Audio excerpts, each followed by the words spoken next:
তোমার জন্য আমার জীবনটা নষ্ট হয়ে গেল। তুমি কি ভেবেছো আমি তোমাকে স্বামী হিসেবে মেনে নেব? কখনো না, কোনো দিনও না। তুমি আমাকে ভুল তুমি কি ভেবেছো এই বিয়ে আমি নিজের ইচ্ছা করেছি? না, এই বিয়ে আমি পরিবারের চাপে করেছি। আমি তোমার সাথে কোনোদিনও সংসার করবো না। তুমি দিদির সাথে সাথে আমার জীবনটাও শেষ করে দিলে। ঠিক আছে, তুমি কি চাও? মুক্তি, মুক্তি চাই। এই নাও ডিভোর্স পেপার। ঠিক আছে, আমি তোমায় মুক্ত করে দিচ্ছি। এক মিনিট, তুমি এভাবে ডিভোর্স করে দিলে তো আব্বা মা আমাকে দোষী ভাববে। এভাবে নয়। বেশ, ঠিক আছে, একদিন আমি সব ভুল নিজের ঘাড়ে নিয়ে তোমাকে আমি মুক্ত করে দেব। ভয় নেই, তোমাকে আমি স্পর্শ করব।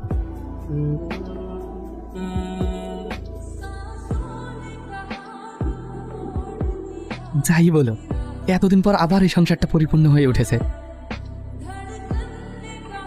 বৌমা, তোমার শরীর খারাপ নাকি? না না, তাহলে এরকম লাগছে কেন তোমার? না না, আমি ঠিক আছি। তুমি কি ভেবেছো এইসব গিফট দিয়ে আমাকে মানিয়ে নেবে? কখনো না। ফুল, চকলেট,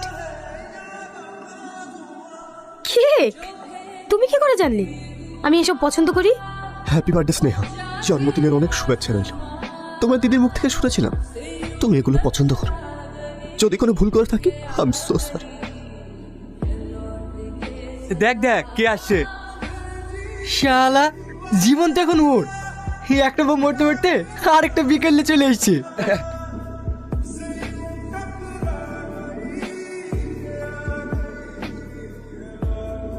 আরে কি করছিস এসব?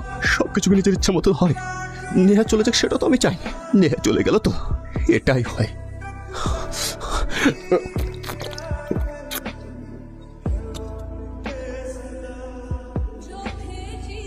তোমাকে বলেছিলাম না তুমি খুব অল্প দিনে মুক্তি পেয়ে যাবা।